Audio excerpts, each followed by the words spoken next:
take things. You know, there's a story. I don't know if you read. There's a story, a short story I wrote called "Elements of a Story," and it's in. If you look in my selected books, or if I sent you, it's in one of my short story books where I about 6 years ago, there was a fellow who sent me a pretty good novel. It was, it was a good, solid novel, and he was on my list.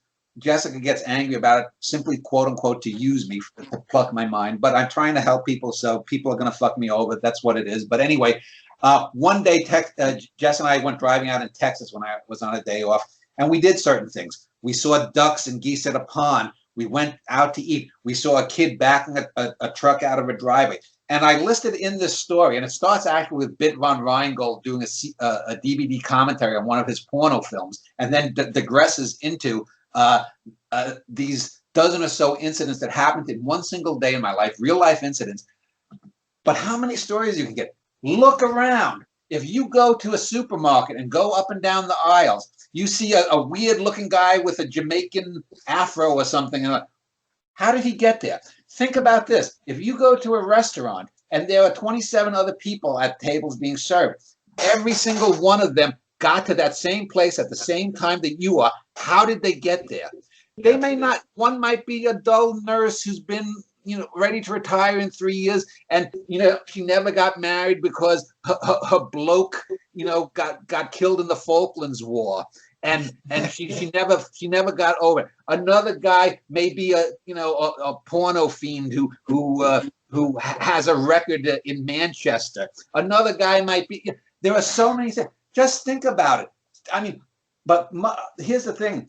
A lot of people, I believe, are not literally, but I think they are close to being philosophical zombies. They walk around in a cloud. A philosophical zombie is someone who, if you pinch them, they'll go ow, but not because they really hurt, but because that's the thing that they've been programmed to do. Well, they're not curious, are they? But I think that's a hallmark of this. Like, there's no curiosity. There's no need to look at the world and comment at what they're seeing. It's a sort of retreat inwards into sort of the ego and sort of the using of art as a costume. I mean, I feel like there's a lot of curiosity in your work for kind of normal people, but especially for grotesque people, Dan. I mean, like, there's lots of like not just kind of normal, banal people, although kind of your work has a fixation on real life, but like the most like horrible, grotesque people, and trying to somehow marry them to some sort of grander cosmic theme, like Bit von Rheingold. Like, there are so many, like, we're given so many profound moments through this character who is really like a total, like he's a total nonce. He's like he's creepy. He's like a hack.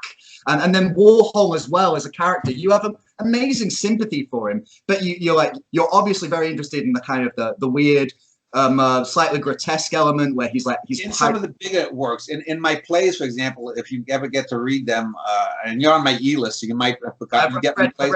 So if you read some of the plays, I feature more interesting female characters, which was something I was lacking because, for example, I think the Norwegians' subtitle is a novel of men.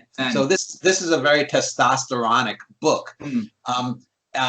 But someone like Bit von Rheingold, he sums up his life. He says, I'm a perverse little Jew that likes to be shat upon. Yeah. I mean, that's his. I mean, that's his thing. He knows what he is. He knows himself. Yeah. He knows what he is. And most of these characters do.